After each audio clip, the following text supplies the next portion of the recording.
This is Revathi. Welcome back to అందమైన కథల పొదిరిల్లు. ప్రియమైన రాక్షసి ఎపిసోడ్ నంబర్ 182. చైతన్య శిరీష మధ్య ఏం జరుగుతుంది? కథలకు వెళ్ళబోయే ముందు దయచేసి వీడియోకి ఒక లైక్ ఇవ్వండి. అలాగే హైప్ ఇచ్చి వీడియోని సపోర్ట్ చేయండి. స్టోరీస్ నచ్చినట్టయితే మన ఛానల్ని తప్పకుండా షేర్ చేయండి. ఇక కథలకు వెళ్ళిపోదాం. శిరీషను వెళ్ళి పంపించిరా ఆనంది అని నందిత గ్రీన్ సిగ్నల్ ఇస్తుంది. అది విని ఆనంది సంతోషపడుతుంటే అశ్విన్ ఆశ్చర్యంగా తల్లి వైపు చూస్తాడు. ఇక తను చెప్పినా వినేలాగా లేదు అశ్విన్, వెళ్ళనివ్వు అంటుంది నందిత. అవునన్నయ్య, ప్లీజ్ నన్ను వెళ్ళనివ్వు అని శివంగి రిక్వెస్ట్ చేస్తుంది. కొన్ని క్షణాల తర్వాత సరే ఇక నీ ఇష్టం అని అశ్విన్ ఒప్పుకోక తప్పలేదు. అది విని ఆనంది ఇంకా సంతోషపడుతూ ఇక పద శివంగి అంటూ శిరీష చేయి పట్టుకొని బయటికి వెళ్తుంటే నందిత అశ్విన్ కూడా గుమ్మం వరకు వస్తారు. నువ్వు ఇక్కడే ఉండు, నేను కార్ తీసుకుని వస్తాను అని చెప్పి ఆనంది వెళ్ళి కారు స్టార్ట్ చేసుకుని శిరీష దగ్గరకు వస్తుంది. బాయ్ అమ్మా, బాయ్ అన్నయ్య అని చెప్పి శిరీష కారులో కూర్చోగానే ఆనంది రయ్యన వెళ్తుంటుంది. నందిత అశ్విన్ వెళ్తున్న కార్ వైపు చూస్తూ కంగారు పడుతుంటారు కానీ ముత్యాలు మాత్రం నవ్వుతూ ఆ కార్కి టాటా చెప్తుంటుంది. నందిత రూమ్లోకి వచ్చి శిరీష అక్కడికి వెళ్ళిన పరిస్థితుల గురించి ఆలోచిస్తూ ఉండగా అశ్విన్ అక్కడికి వచ్చి, ఏంటమ్మా ఇలా జరిగింది? ఏది జరగొద్దని అనుకున్నామో అదే జరుగుతుంటే కంగారుగా అనిపిస్తుంది అని అంటాడు. పెళ్ళయ్యి వయసులో ఉన్న ఆడపిల్లని ఇలా భర్తకి దూరంగా ఉంచడం కూడా కరెక్ట్ కాదులే అశ్విన్. శిరీషని బలవంతంగా ఇక్కడ ఉండమన్నా తను మనశ్శాంతి కోల్పోయే ఉంటుంది. తను కోరుకున్నట్టుగానే అక్కడే ఉండనివ్వు అని అంటుంది. కానీ అంటూ అశ్విన్ డౌట్ పడుతుంటే కొడుకు దేని గురించి కంగారు పడుతున్నాడో నందిత అర్థం చేసుకొని, శిరీష అనే మాటలకి మీ నాన్న అంత త్వరగా కృంగిపోయే మనిషి కాదులే. కూతురి మీద ఉన్న ప్రేమతో మీ నాన్న ఏదైనా తట్టుకుంటాడనే నమ్మకం నాకుంది. సో నువ్వు కూడా మీ నాన్న గురించి కంగారు పడకు అని చెప్తుంది నందిత. రంగి కూర్చొని కూరగాయలు కట్ చేస్తూ షాప్లో జరిగింది చెప్తుంటే దమయంతి గారు కూర్చొని అది వింటూ నవ్వుతుంటుంది. చైతన్య అమర్ ఏదో ఆఫీస్ విషయాల గురించి మాట్లాడుకుంటూ కిందికి వస్తారు. బామ్మగారు సంతోషంగా ఉండటం చూసి, మా బామ్మకి ఏం చెప్తున్నావు రంగి, అంతగా ఆనందపడిపోతుంది అని అడుగుతాడు చైతన్య. నిన్న షాప్లో జరిగింది చెప్తుందిరా, పాపం పిచ్చి పిల్ల, తను అనవసరంగా నలిగిపోతుంది అని జాలి పడుతుంది బామ్మగారు. షాపులో ఏం జరిగింది చైతన్య అని అడుగుతాడు అమర్ ఆ విషయాలు ఏవీ తెలియక. అబ్బో, నిన్న మీ కూతురు తక్కువ తతంగం చేయలేదు మావయ్య అని చైతన్య చెప్తుంటే అమర్ కూతురి గురించి బాధపడుతూ, ఎందుకు చైతన్య తన్ని ఏదో ఒక రకంగా ఏడిపిస్తావు అని కూతురి గురించి బాధపడుతూ అడుగుతాడు. ఇది మరీ బాగుంది మావయ్య, అసలు నిన్న షాప్లో జరిగిన విషయంలో నాదేమైనా తప్పు ఉందేమో చెప్పండి. మీ అమ్మాయిదే తప్పు, అయినా కూడా కన్న కూతురు కాబట్టి వెనకేసుకుని వస్తున్నారు అంటాడు చైతన్య. మీ మావయ్యకి కూతురంటే అంత ప్రాణం చైతన్య అని దమయంతి గారు అంటూ ఉండగా డోర్ కాలింగ్ బెల్ వినిపిస్తుంటుంది. ఎవరో వచ్చారు, నేను చూసొస్తాను అని కట్ చేసిన కూరగాయలు పక్కకు పెట్టి వెళ్ళి డోర్ ఓపెన్ చేస్తుంది రంగి. ఎదురుగా శిరీష ఆనంది కనిపించడం రంగితో పాటు అందరూ చూసి ఆశ్చర్యపోతుంటారు. రంగిని చూడగానే శిరీష మాత్రం మూతి తిప్పుకుంటే ఆనంది మాత్రం ఆనందంగా నవ్వుతూ చూస్తుంది. చైతన్య అమర్ కనిపించేది చూసి ఒక రకమైన భ్రాంతిలో ఉండిపోతే లగేజ్తో కనిపిస్తున్న మనోరాల్ని చూసి, అమ్మ శిరీష అంటూ దమయంతి గారు ఎదురు వెళ్ళి, అక్కడే ఉన్నారేంటమ్మా, లోపలికి రండి అని అంటుంది. ఇది మరీ బాగుంది, బామ్మవి నువ్వా నేనా, లేకపోతే వయసు మీద పడే కొద్దీ నీ ఆలోచనలు దెబ్బతింటున్నాయా అంటూ ఆనంది దెప్పి పొడుస్తున్నట్టుగా వాళ్ళ బామ్మగారిని అడుగుతుంది.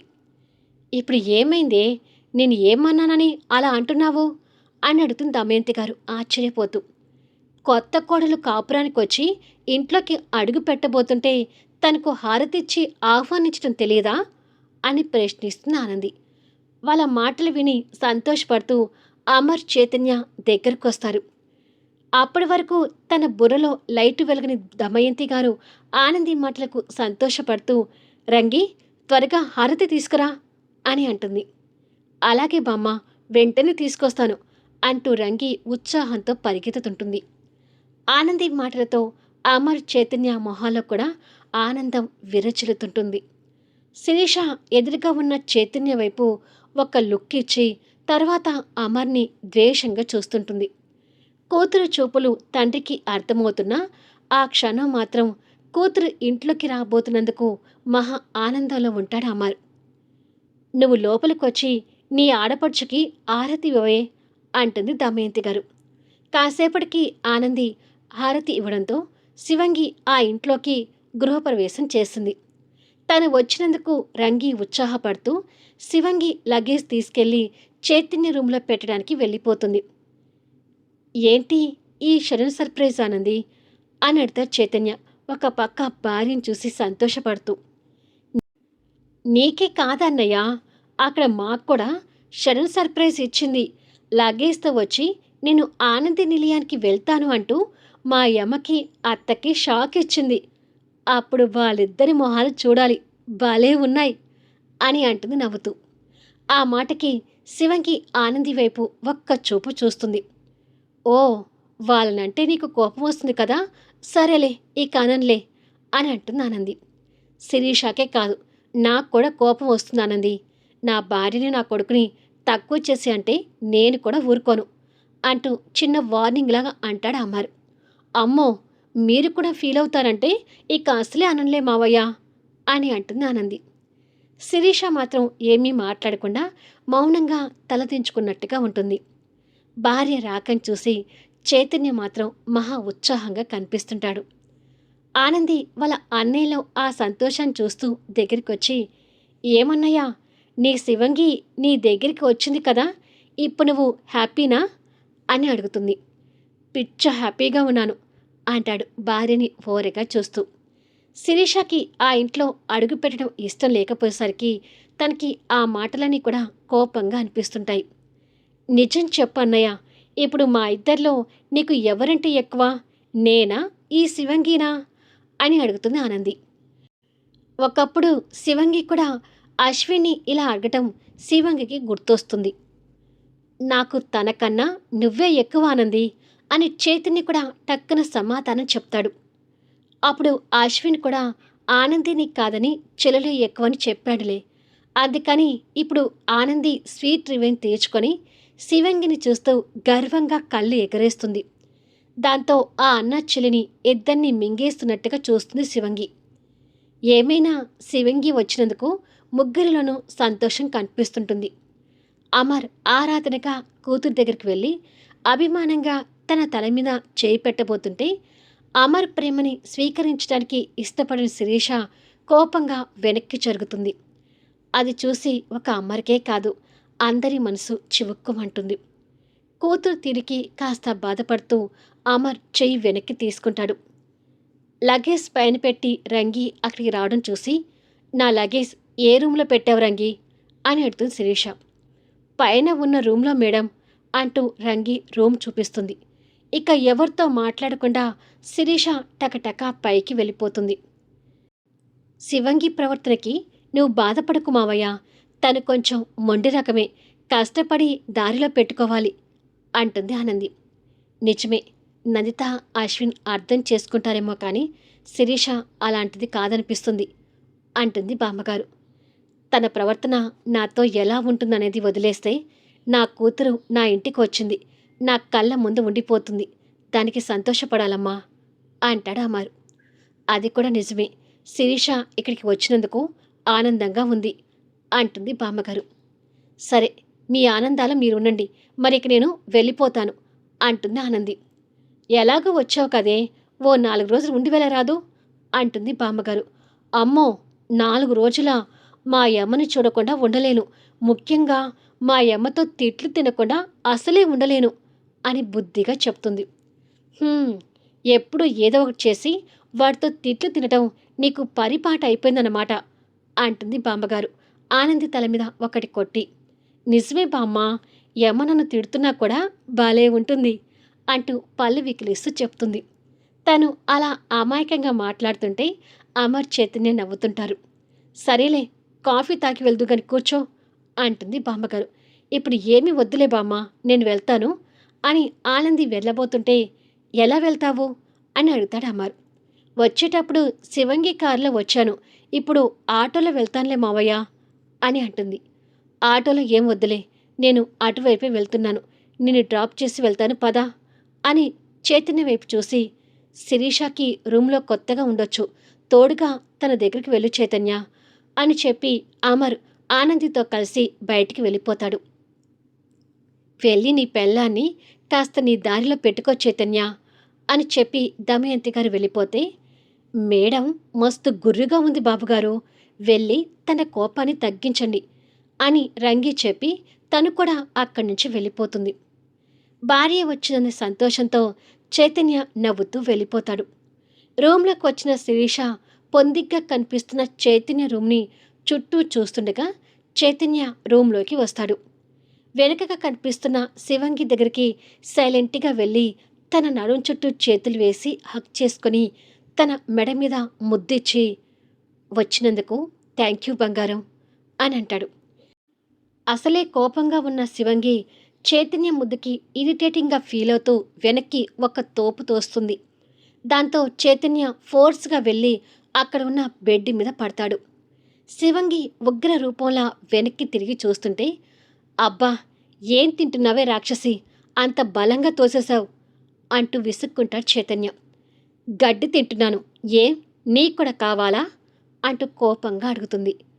అంత కోపం ఎందుకే శివంగి అంటూ చైతన్య మళ్ళీ దగ్గరికి వెళ్ళబోతుంటే, దూరంగా ఉండు, దగ్గరికొచ్చి పిచ్చి పిచ్చి వేషాలు వేస్తే ఈసారి గోడకేసి గట్టిగా కొడతాను అంటూ బెదిరిస్తుంది శివంగి. కోపంలో అంత పని చేస్తుందేమోనని చైతన్య ఆగిపోతాడు. అసలు రాగానే నన్ను హక్ చేసుకుని కిస్ పెడుతున్నావేంటి? నేను ఇక్కడికి వచ్చింది నీతో సంసారం చేయటానికి కాదు, నిన్ను బాగా ఏడిపించడానికి. నీ హద్దులను ఉండకపోతే ఈ శివంగి అంటే ఏంటో చూపిస్తాను అంటూ సీరియస్ అవుతుంది. అవునా, అయితే సంసారం చేస్తూ కూడా నన్ను ఏడిపించవచ్చు, నువ్వేంటో చూపించుకోవచ్చు అని కొంటెగా మాట్లాడతాడు.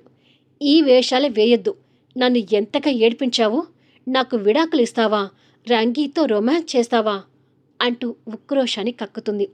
ఏయ్ పిచ్చిమొహ, రంగీతో నేనెప్పుడు రొమాన్స్ చేశాను అని అంటాడు తన తల మీద పొడుస్తూ.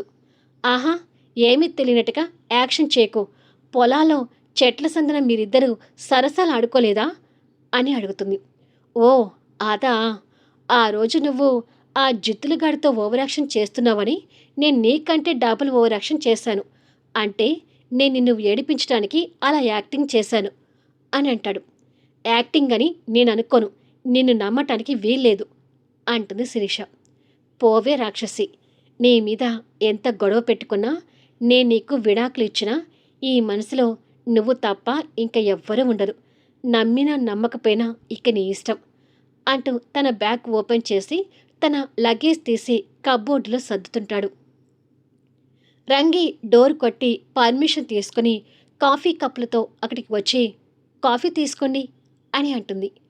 నేనే వచ్చి తనకు కాఫీ తీసుకురమ్మని చెప్దాం అనుకున్నాను రంగి, నువ్వే వచ్చావు అంటూ చైతన్య వచ్చి ట్రేలో ఉన్న 2 కాఫీ కప్పులు అందుకొని శిరీషకి ఒకటిచ్చి అతను ఒకటి తీసుకుంటాడు. శిరీష కాఫీ కప్పు పట్టుకొని రంగీని ఈర్ష్యగా చూస్తుంటుంది.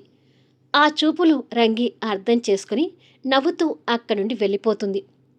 చైతన్య కాఫీ సిప్ చేసి తన వైపు చూసేసరికి శిరీష కాఫీ తాగకుండా ఆ కాఫీని చూపులతో స్కాన్ చేస్తుంటుంది. కాఫీ తాగకుండా అలా చూస్తున్నావేంటి అని అడుగుతాడు.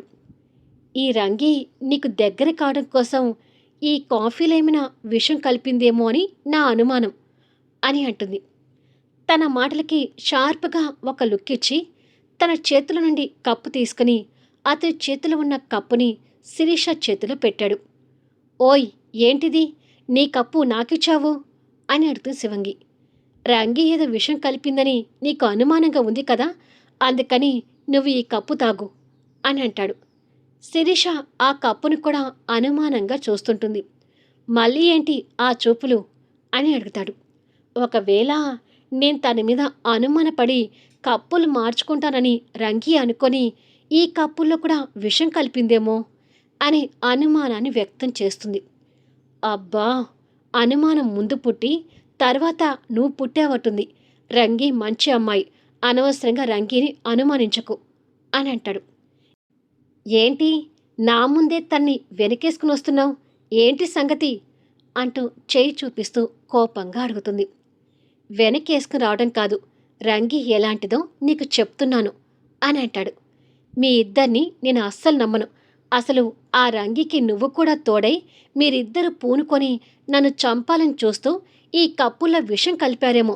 అందుకని నేను అనుమానపడగానే టక్కున నీ చేతిలో ఉన్న కప్పు నాకిచ్చి నా చేతిలో ఉన్న కప్పు నువ్వు అందుకొని ఉంటావు అని ఇలా మరో అనుమానాన్ని వ్యక్తపరుస్తుంది. ఉఫ్ అంటూ తల పట్టుకొని, ఇప్పుడు దాకా నా దగ్గరికి నా పెళ్ళాం వచ్చిందేమో అనుకున్నాను, కానీ ఓ అనుమానపు పక్షి వచ్చిందని అసలు అనుకోలేదు అంటూ చిరాకు పడి తన చేతిలో కప్పుని తీసుకొని 2 కప్పుల్లో ఉన్న కాఫీని అటు ఇటు తిరగొట్టి, ఇప్పుడు చస్తే ఇద్దరం చస్తాం కదా, ఇక తాగు అంటూ తనకి ఒక కప్పు ఇస్తాడు. ఇది బెటర్.